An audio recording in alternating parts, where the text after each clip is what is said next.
In the backdrop of the Jefferson Memorial, you've tuned into the Sophie Scholl Roundtable, the show that talks about the two forbidden subjects, the subjects of religion and politics. And here, like they did back then in Nazi Germany, they thought we need to do more than simply discuss theology and philosophy. We need to know how that can be utilized in the political sphere. And as we are in this day and time, of course, the coronavirus is front and center of what everybody is talking about. Certainly, the panic media in their 24/7 news cycle. And with me is Garrett Kane. You're very familiar with him. To my left is Kurt Olson. And reason why I had Kurt come, because I follow him on Facebook, and I see what he puts on his posts. And I thought it would be very interesting to get his perspective. Because, Kurt, you would call yourself a conservative, correct? Yes. And when you think of conservative, are you talking neoconservative? What kind of conservative would basically... I certainly don't fit in a neoconservative because I'm not a war hawk. Mm-hmm. I've completely rethought that in recent years. Right now, I describe myself as an ex-Republican and never a Democrat. Okay. That's how I describe myself. And an ex-Republican because?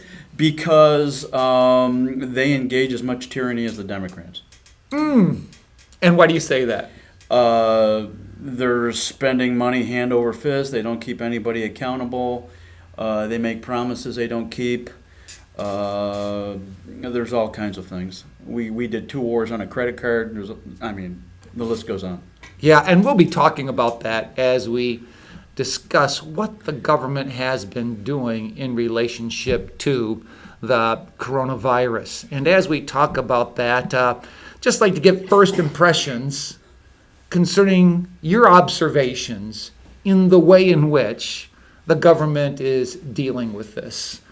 Garrett, would you like to start? Well, yeah, I'm still unpacking and processing a lot of it because things have moved so fast, and there's a lot still that I don't know, and I don't think anyone knows, but in general, I think it's been pretty heavy-handed and pretty overbearing, and time will tell as to whether or not these steps are necessary. But what I see is that we're making a lot of infringements very quickly on people's personal freedom, and that affects our economic system as much as our psyche and our personal liberties. And it's really hard, I think, at this point to do a cost benefit, but I think it would be valuable to try.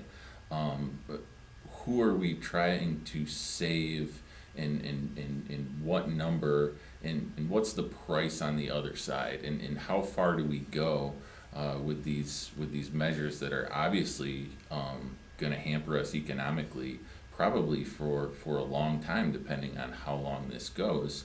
And that's going to fall on those of us who survive it, which I think will be the vast majority of the population. But it could be a generational thing, and depending how long it goes, I think the longer we have these restrictive measures in place, the deeper we might be getting in terms of like the economic blowback of it. Some people see that there might be a silver lining, that it might be painful, but it might in the long run be valuable for the house of cards that is our monetary system and our central planned Federal Reserve based economy to just topple down. But I guess we don't know, what it's going to take to get there, and what the cost is going to be on either side. Yeah. Kurt, your first impressions. My first impression has been, or impressions, has been that the federal government simply wasn't ready. In mid-February, the CDC sent faulty test kits to multiple states. I believe it was the first one to identify was Hawaii. And they said, these aren't working. And they then back up and say, well, we'll have the next one's available in mid-March. Well, here we are, the monster's on our shores, or whatever we're calling this, pandemic or whatever, and I agree with Garrett that we have a situation where, okay, how heavy-handed do you go? But you do have some health professionals that are saying the countries that have gotten ahead of this have done a couple things. One is testing, and the other is lockdowns if they weren't prepared for it. So do you shut the country down for 2 weeks, a month, to have an initial hit and then start from scratch? I mean, in that scenario, you have basically the economy, and what I read today, someone described it as a coma. Kind of like, instead of a medically induced coma, it's a governmentally induced coma. Right. And so we cannot survive 18 months In a coma. in a coma. It won't happen. People need to provide for their families. People need to work. There's all kinds of things, and there isn't enough money that DC or the Fed can print that would be able to offset that. And when you talk about the printing, I see that as very inflationary, the kind of figures we're hearing about now. Oh yeah, absolutely. And Absolutely. and you talk about our economy. I heard Dennis Prager say, "What measure now will become too extreme?" And he's thinking, you're forcing all these businesses to shut down. And I have a feeling, Garrett, that's what you were referring to when government basically ordered businesses to shut down. Yeah. And did you agree with that? Or were you stepping back and say, I'm not sure? Or how might you have handled that? Well, I think that there's a middle ground somewhere.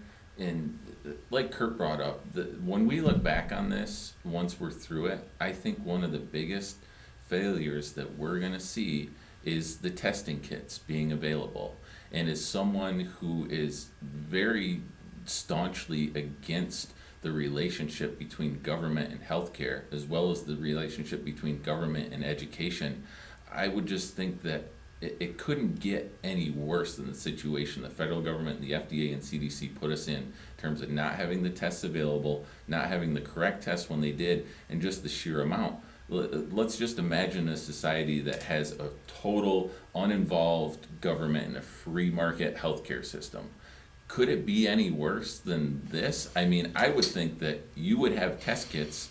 It might take some market correction to determine which test kits are the best, but if you have 3 or 4 varieties out there, all approved in the private sector that can get fast-tracked to the market without all the bureaucratic red tape in the way, you'll figure out quickly which ones are good, which ones are bad, and those are the ones that, if the government does want to get involved and boost that company to do it. It's just when you put these giant, clunky federal agencies in charge of healthcare-related things, it's just like anything they handle. It's slow, and it's usually not efficient. And isn't it interesting now we're seeing, or we're observing red tape being cut. Red tape, just to fast track things. Yeah. But in fact, I read a story just this morning from Reuters. They were explaining the difference between South Korea and the United States. In South Korea, the government brought all of their private sector healthcare companies into a meeting and said, we want you people to develop the testing, and we will fast track this. There will be no strings, no government intervention, no nothing. Whereas here in the United States, we not only had the fumbling of the CDC and getting bad test kits out, we then had the FDA involved, and anything that wanted to be done had to go through protocol and all kinds of stuff, rather than seeing it like California when they had an earthquake back in 1994. The government gave incentives to private companies to get roads and bridges open well in advance, and they gave incentives to do it. Did either of you catch there was an article in the New York Times, of all places, published on March 10th about some research scientists in Seattle working out of the university, and they were doing a widespread flu study, Yes. just the common flu, and they found a case of coronavirus, and they had the materials, they had the kits that were targeting the flu, but they could easily retrofitted them to test for the coronavirus, and they had a freezer full of swabs from their subjects throughout the last month or so in their flu study, and they couldn't get through the red tape of the Right. FDA to A, approve the retrofitting of the test, B, bringing the results forward to see where we were at with all this. And by the time they got clearance, and now the FDA is like, okay, go ahead and do it. Well, it's a month and a half down the road. Exactly. Right. In fact, when I started taking an interest in what was happening about a month ago, and basically what I decided to do is go on Twitter and find some of the health professionals who were talking about this, because I didn't want to hear politicians. I don't want a politician talking about healthcare. Just don't bother me. And so some of the people that I started listening to, and some of them are probably my only guess left of center, but there's a doctor who has connections to both Johns Hopkins and Harvard. His name is Dr. Eric. He's got a Chinese background. His last name is Ding, D-I-N-G. And this guy, the very thing that Garrett was just mentioning out of Seattle, he says Dr. Helen Chu is going to be regarded as one of the heroes of this in the end, because she completely ignored federal protocol, and she said, I don't care what they're saying, we're going to go ahead and do this anyways. Yep. And again, the government slows things down. You got these clunky federal agencies that are supposed to be doing all kinds of things to protect us, and when the crisis comes, some of them are being brilliant, like this Dr. Fauci, F-A-U-C-I. Frankly, I wish he would be more of a spokesperson for this instead of Pence and Trump. But I'd far prefer to see a health professional being the voice of this than politicians. But seriously, government is failing us again. And those free market ways, I feel, can expedite things and respond more quickly, like you mentioned, about those swabs being right there, good to go, but red tape keeping them. Yeah, and I'm not saying it would be the perfect solution to this, and I think any sort of system, whether it's a free market healthcare system or totally socialized system, is going to have trouble. But you look at what happened in Italy, very socialized healthcare system. But I feel in this case with the test kits, sure, in a free market system, you would have some people just rushing some test kits out there that weren't good, weren't valid. But I think eventually through competition, you would have a couple companies that would cross-validate with each other with the symptoms, and it would just, I think, happen faster than it did with what we have. And one of the things I heard from Mark Levin is what many states are under called conditions of need. Condition of need, which basically is a state-controlled implement of how much health care can be given, how much equipment can be available, and there's a very stringent policy on that. And I found out it started in New York back in the early 60s. And I'm thinking, could that be very restrictive in what could have been another means by which to approach this problem much more efficiently and more swiftly?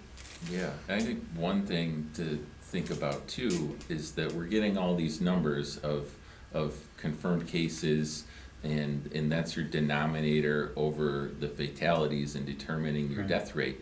But I think that death rate is inflated because since we have a shortage of tests, not an equal picture of the population is being tested. You're only testing the people with the most severe acute symptoms. So of course, those are the people that are going to go on to be your fatality. So I guess my point is, I think the death rate from this might be slightly inflated because your denominator is not an even representation of the population.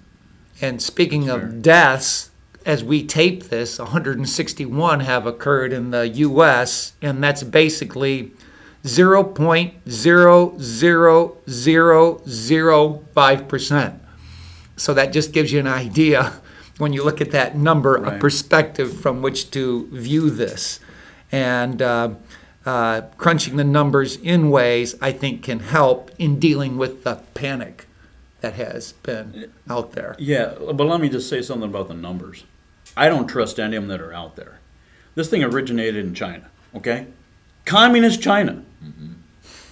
Does anyone trust numbers that are being reported out of a communist country? Communists lie. Right. This is what they do. Yeah. I mean, and they're suggesting there's only 3,200 deaths because apparently in the last day, Italy has surpassed China in the number of deaths. I don't trust the numbers coming out of China on what they're reporting for how many. Some are saying as much as 10 times the numbers than what they're actually showing us. So I don't. And Iran's another country that has a high number of cases. Just a couple weeks ago, I saw on Twitter one of the sources that I have been following.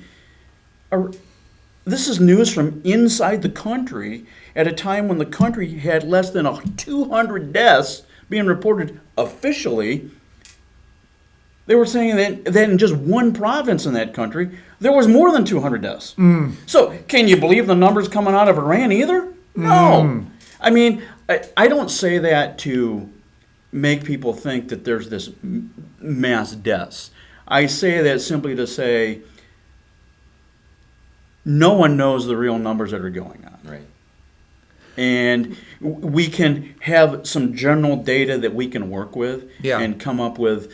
But I do agree, we don't have a true even reflection of what's going on in our country because right now they're just giving the assess of people that are the population that is either a healthcare worker that's showing symptoms or someone who's in a nursing home or whatever, and they might be showing signs as well. So it's not like there's a bunch of healthy people that are being tested. Oh, okay, they're fine. That isn't happening. Yeah, well, although I think I would believe the U.S. numbers. I think generally, we probably could.